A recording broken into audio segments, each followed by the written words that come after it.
কারণ এই দান অনেক বড় একটা ফজিলত। আল্লাহ রাসূল বলেন আস-সাখিয়্যু হাবিবুল্লাহ ওয়া সুবহানাল্লাহ, যারা দান করে এরা হলো আল্লাহর হাবিব, আল্লাহর প্রিয়। যারা দান করে এরা হলো আল্লাহর হাবিব, আল্লাহর প্রিয়। অন্য একটা হাদিসের মধ্যে আল্লাহ রাসূল বলেন মান তাসাদ্দাকা বিসাদাকাতিন খুতিমা লাহু, যে ব্যক্তি দান করলো আর তার সর্বশেষ কাজটা ছিল এই দান করা, এরপরে সে আর কোনো কাজ করতে পারেনি, মৃত্যু হয়ে গেছে, দাখালাল জান্নাহ। বলেন সুবহানাল্লাহ। যে ব্যক্তি মান তাসাদ্দাকা বিসাদাকাতিন খুতিমা লাহু বিহা, দান করলো এরপরে আর কোনো কাজ করতে পারেনি, মারা গেছে, সর্বশেষ কাজটা ছিল দান করা, দাখালাল জান্নাহ, তাহলে সে জান্নাতে চলে যাবে।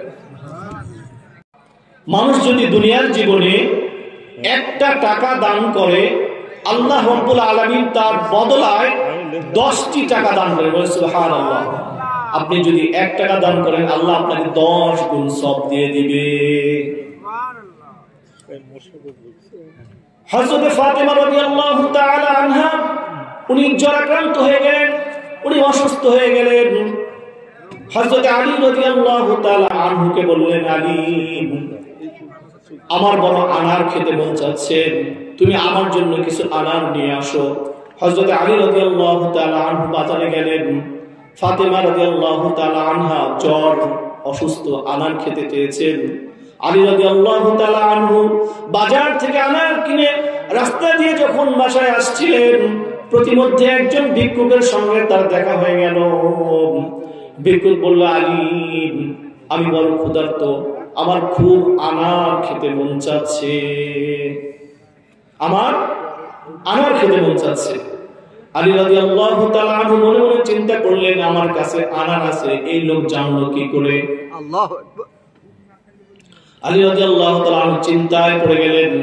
ঘরের বিবি ফাতেমা অসুস্থ, আবার ফকির রাস্তার মধ্যে আনার চেয়েছে, কোনটা করবেন? ভাবলেন ঠিক আছে, অর্ধেক তাকে দিয়ে যায়। হযরত আলী রাদিয়াল্লাহু তাআলা আনহু অর্ধেক আনার তাকে দিয়ে দিল। ভিক্ষুক আনারটি খেয়ে বলল, আলী, আমি অর্ধেক সুস্থ হয়েছি, আর একটু দিলে পুরোটাই সুস্থ হয়ে যেতাম। আলী রাদিয়াল্লাহু তাআলা আনহু আবার চিন্তায় পড়ে গেলেন, যদি বাকি আনারটাও দিয়ে দেই তাহলে বাসায় কি নিয়ে যাব? শেষ পর্যন্ত ওনার মনে হলো ফাআম্মাসসাইলা ফালা তানহার, ভিক্ষুককে ধমক দিও না। ভিক্ষুকের ব্যাপারে আল্লাহ কোরআনে আয়াত নাযিল করেছেন, উনি বাকি আনারটাও তাকে দিয়ে গেলেন।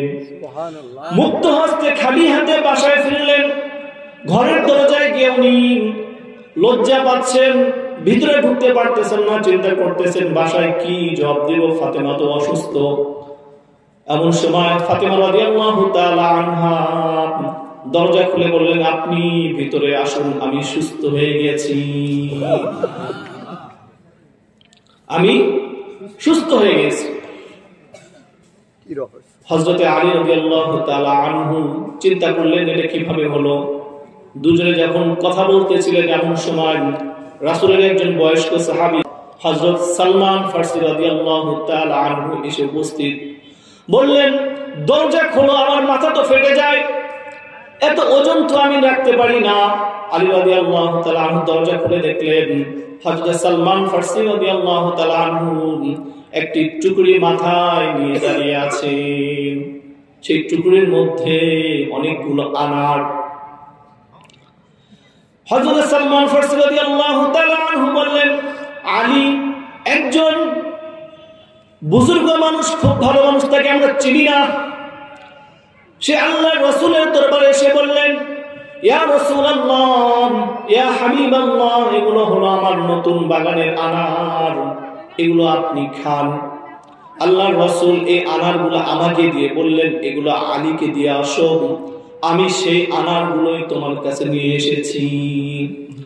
হযরত আলী বললেন, দেখি, আমি চেক করে নেই এই আনারগুলো আমার কিনা, এই আনারগুলো আমার কিনা।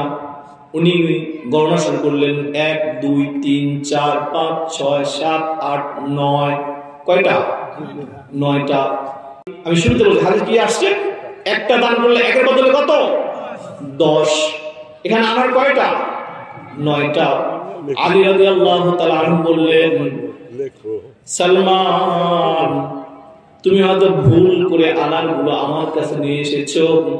এই আনারগুলো আমার নয়। এইগুলো যদি আমার আনার হতো তাহলে এখানে 10টি আনার থাকতো, এখানে তো একটা কম দেখা যায়। আল্লাহ। এমন সময় হযরত সালমান ফারসি রাদিয়াল্লাহু তাআলা আনহু চাদরের ভিতর থেকে আরো একটি আনার বের করে ওই 9টার সাথে মিলে 10টি দিয়ে বলল, আল্লাহর রাসূল 10টাই দিয়েছিলেন, কিন্তু যখন 10টাই তোমাকে দেওয়ার জন্য বলেছেন তখন আমি এখানে রহস্যের গন্ধ পেয়েছি। এই রহস্যটা কি জানার জন্য একটা আনার আমি আলাদা করে লুকিয়ে রেখেছিলাম। সুবহানাল্লাহ। এখন এই যে 10টা আনার হলো, আলী বলো তোমার রহস্যটা কি? হযরত আলী বললেন, সালমান, আমি আল্লাহর রাস্তায় একটা আনার দান করেছি। আল্লাহর হাবিব যেহেতু বলেছেন একের বদলে 10, সুতরাং আমার আনারও 10টাই হওয়ার কথা। এই যে আল্লাহ রাব্বুল আলামিন দানের এত এত মর্যাদা রেখেছেন, সুতরাং এই মুহূর্তে আমি আপনাদের সামনে আরজ করতেছি, এই মনোহরপুর গ্রামের জামে মসজিদ এবং কবরস্থানের উন্নতি কল্পে আপনারা আল্লাহর রাস্তায় প্রাণ খুলে মুক্ত হস্তে দান করেন।